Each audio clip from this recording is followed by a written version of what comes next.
Conflitos existenciais, a preguiça. Hoje é a segunda parte, já falamos na semana passada as causas, né? O que causa a preguiça. E hoje falaremos sobre os transtornos que a preguiça causa. Ou seja, consequências da preguiça, ok? Estamos utilizando para isso a leitura, o estudo do livro Conflitos Existenciais, da Joana de Ângelis, tá? Terapia da Reencarnação. Toda segunda-feira no nosso canal. Aliás, seja bem-vindo ao canal Sérgio W. Soares no YouTube, youtube.com/Sérgio W. Soares, tá? Terapia da Reencarnação toda segunda-feira. E eu já faço um convite para você. Você gostaria de fazer uma primeira sessão de terapia da reencarnação online, gratuita, sem compromisso? Eu estou colocando aqui o QR Code. Aponta o teu celular e que ele vai levar você lá para o link para você se inscrever. E aqui na descrição eu também estou colocando o link. Vale lembrar que terapia da reencarnação não é terapia de vidas passadas e nem regressão a vidas passadas, mas é uma nova maneira, uma nova psicologia de você enxergar a sua vida, os seus desafios, de uma maneira reencarnacionista. Vale muito a pena. Entra lá no link que eu mandei e olha os depoimentos lá. São realmente fantásticos, tá? Eu tenho certeza que você vai gostar. Mas vamos aqui para o nosso assunto então. Consequências da preguiça. Transtornos causados pela preguiça. Eu vou fazer aqui a leitura e os comentários. Então ele fala: quando a pessoa ela fica preguiçosa, se entrega à ociosidade, e aí está falando assim, torna débil o caráter do paciente, impedindo-o de realizar qualquer esforço em favor da recuperação. Isso existe até uma lei da física que fala assim, todo corpo em movimento tem a tendência de continuar se movimentando cada vez mais. E todo corpo parado, ele tem a tendência de continuar na inércia, continuar paradão. Então, essa pessoa da preguiça, ela fica ociosa, fica parada. Ela precisa se mexer. Ela precisa encontrar alguma atividade, algo que lhe dê prazer, algo que lhe deixa estimulada, né? Algo para ela sair daquela condição ali que se tornou um ciclo vicioso. Sentindo-se bem, de certa forma, com a falta de atividade, né? Porque ela está quietinha lá, está preguiçosa, está quietinha, ninguém incomoda ela. Então, ela se sente bem, de uma certa maneira, não tem ninguém perturbando ela, e aí a tendência é ficar inútil, tornando-se um pesado fardo para a família e para a sociedade. Por quê? É a família que tem que sustentar aquela pessoa que está lá, que não faz nada. Às vezes é uma pessoa super do bem, bacana, legal, mas ela está lá, ela podia estar produzindo, ajudando, fazendo, mas ela fica paradona. E às vezes para a própria sociedade, que aí está tendo que sustentar aquela pessoa.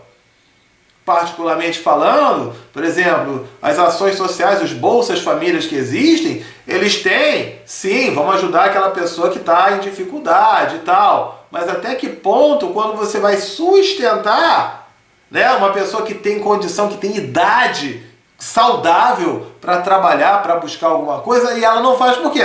Eu tenho alguém que me sustenta mesmo, né? O critério precisa ser muito bem analisado, muito bem avaliado. Assim como as instituições quando dão cesta básica, e eu falo isso porque eu faço esse tipo de trabalho, né? Eu e a nossa equipe do Centro Espírita Bom Perdão e Fé, da cesta básica que a gente entrega, uma coisa é você dar uma determinada ajuda, e outra é se eu fico dando sempre, e aí aquela pessoa, para que eu vou trabalhar? Eu já vou ganhar a cesta básica? É uma linha muito fininha de você conseguir separar, né? Separar no popular o joio do trigo, entendeu? Mas é bem delicado mesmo. Mas a gente precisa estimular a pessoa para o trabalho, para o desenvolvimento, para a ação. Então, ó, a baixa autoestima e a fuga psicológica, que em alguns vídeos anteriores a gente estava falando do primeiro capítulo desse livro. as fugas psicológicas. Depois você confere. No final do vídeo eu vou colocar aqui uma playlist, que é a coletânea de vídeos lá atrás de terapia da reencarnação. Aí você vai encontrar. Foram 3 capítulos também que a gente falou de fugas psicológicas, tá? Então, a baixa autoestima e a fuga psicológica são fatores predominantes nesse comportamento doentio. A pessoa preguiçosa, ela é uma pessoa doente. É isso que a gente precisa entender. Ela é uma pessoa doente. Doente, da mente. Doente do psicológico. Doente do emocional. Ok? O corpo é instrumento do espírito, que necessita de exercício, de movimentação, de atividade, a fim de preservar a própria estrutura. Enquanto o espírito exige reflexões, pensamentos edificantes para nutrir-se de energia saudável, o corpo impõe outros deveres, a fim de realizar o objetivo que foi elaborado. A perda, quando eu fico paradão, o que acontece? Eu também prejudico a minha própria saúde. A perda na movimentação, dificuldade respiratória, um quadro doentio que vai piorar cada vez mais caso não haja uma mudança nisso. Eu falo muito assim, você tem um carro, se esse carro ele não rodar, se não entrar na estrada e não rodar, tu deixa ele na garagem durante 3, 4, 5 anos, o carro vai enferrujar. As peças, as engrenagens não vão funcionar. Ele precisa funcionar. O nosso corpo precisa funcionar, está em atividade. A nossa mente precisa funcionar com ideias, com atividades também. Então, quando essa pessoa fica parada, assim como se eu paro de fazer um exercício, meu músculo, meu corpo ele atrofia, a nossa mente também tem isso. E ela fica então atrofiada em corpo e em alma, em pensamentos. É muito importante entender isso. É uma consequência gravíssima. Em razão do pessimismo que acontece com essa pessoa preguiçosa, a sua convivência se faz difícil. Por quê? Ela fica sempre se auto-lamentando. E aí ela fica culpando os outros, por não se interessarem nela. Por quê? Eu vou me interessar por aquela pessoa? Para mim, aquela pessoa é uma vagabunda, é uma preguiçosa. Então ninguém se interessa. Mas aquela pessoa precisa sim de ajuda. Ela está gritando por ajuda. Mas é interessante também que quando você se propõe a ajudar, na maioria das vezes ela não quer. Ela prefere ficar limitada ali, ficar quietinha. Então eu volto a falar, é um tratamento bem complexo. Não é muito fácil não. Por isso, a parte de terapia, a ajuda de um profissional, é importantíssimo aí. Ok? Vamos continuar. Ela não está pedindo ou desejando ajuda real. Ela reclama da sua falta, para melhor comprazer-se na situação que se entrega espontaneamente. Ou seja, ela fala, ela precisa de ajuda, mas quando eu vou ajudar, a ajuda que ela quer é que eu dê a comidinha para ela, é que eu pague as contas dela, é que eu faço porque ela é incapaz, ela tem dificuldade, ela tem dor de cabeça, tem dor de barriga, tem desânimo, tem depressão, tem um monte de problema. Ela tem o complexo de coitadinha, ela é vítima do mundo.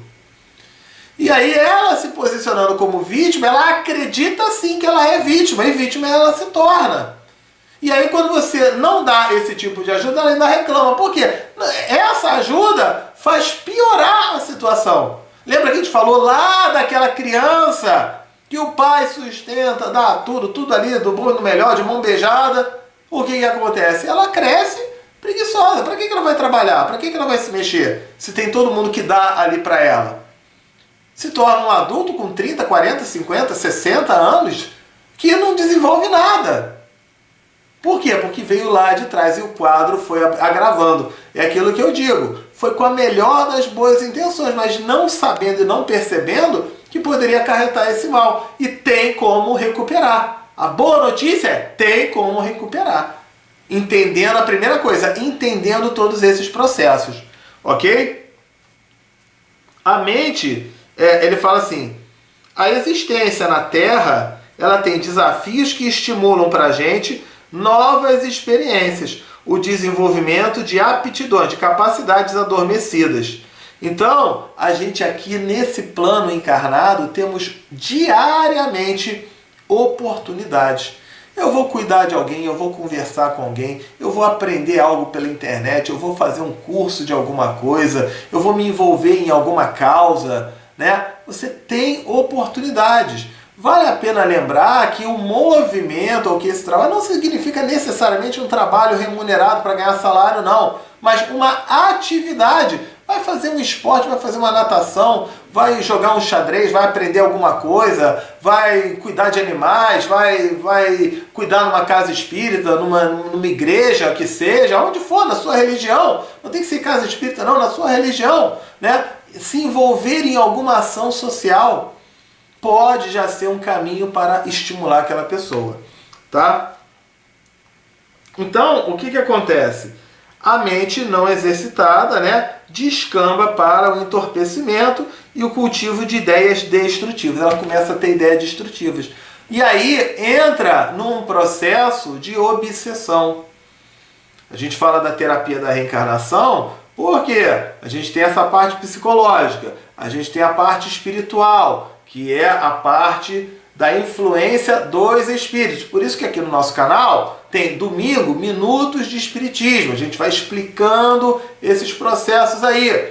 Então a gente já estudou. Você depois confere as playlists, que tem uma playlist aqui que é Minutos de Espiritismo. Vai explicando tudo isso no âmbito, no aspecto espiritual. Eu tenho baixa autoestima. Meu padrão vibratório está lá embaixo. Eu fico compatível, eu fico em sintonia com espíritos superiores ou inferiores? Inferiores, porque eu tô com pena de mim, eu me acho incapaz, eu me acho impotente, eu me acho triste, eu me acho deprimido, eu me acho chateado. Ó, tudo padrões inferiores, que abrem campo para um assédio espiritual de espíritos inferiores, obsessores. Pode levar até mesmo a pessoa a cometer um suicídio. Isso é muito grave, essa influência espiritual. Pode até mesmo, mas não é culpa do obsessor, não. A culpa é dela, porque ela tem condição de ser protagonista da sua própria vida. Que fique bem claro isso, tá ok? Antes de botar a culpa no obsessor. O obsessor, ele apenas se aproveita de uma brecha que nós encarnados abrimos. Se eu fechar essa brecha, não tem como. É igual a tua internet aí. Se a tua internet não tiver com senha no teu Wi-Fi, abre brecha para invadir a tua internet. Se você colocar uma senha bem bacana, se você botar uma senha fraca, 1, 2, 3, 4, já não é todo mundo que vai invadir a tua internet. Mas vai ter um ou outro que vai conseguir. Agora, se você botar uma senha bem bacana, já não conseguem mais não. Da mesma maneira, esse processo obsessivo, ok? Vamos continuar aqui. Pensar é bênção, auxiliando a capacidade do raciocínio a fim de poder elaborar projetos e propostas que mantenham o entusiasmo e a alegria de viver. Falta a essa pessoa que tem a preguiça a alegria de viver. Por isso, não necessariamente o trabalho, o emprego, porque aquilo é meio chato para ela, mas ela encontrar pequenas coisas prazerosas. Ela resgatar o prazer de viver. É esse o primeiro passo. Deu para entender aí? Faz-se um círculo vicioso, né? Ele fala que a pessoa, geralmente, ela fica num círculo vicioso, não tem energia para lutar e nega-se a lutar por ela achar inútil esse esforço. Porque às vezes eu quero que a pessoa faça o que eu acho melhor para ela. E a gente vai encontrar junto com ela o que deixa ela estimulada, o que deixa ela feliz. E ela já entrou em movimento. Esse é que é o primeiro grande passo, tá? Outras vezes oculta-se o mau humor. E aí ela se torna uma pessoa ofensiva, agressiva. Sim, ela tem essa característica, ela pode ter essa característica. Ele tá quando alguém vai falar, e ela não fala nada, mas por quê? É que você não sabe o que eu tenho e tal. Pode se tornar uma pessoa agressiva, tá bom? Ela tem, a preguiça causa uma adaptação à inutilidade, a uma castração psicológica. Então o paciente nessa hora prefere ser lamentado, prefere ficar todo mundo com pena dele, do que receber amor. Prefere experimentar compaixão a ter o companheirismo. prefere ficar sozinho a experimentar a convivência com pessoas. É aquela pessoa que vive falando do passado, comentando o passado, ela não vive o presente e nem constrói um futuro para ela. Armado contra os recursos alternativos, foge daqueles que o desejam auxiliar, infundindo-lhe ânimo, e quando é surpreendido por alguma orientação, logo reage falando: você não sabe o que eu sinto? Você não sabe o que eu sinto? Porque a gente entende com simplicidade, nós, as pessoas que se mexem, que trabalham, para isso é natural, é simples, mas para aquela pessoa é uma grande barreira. É sim uma grande barreira. Deu para entender? Então, continuando.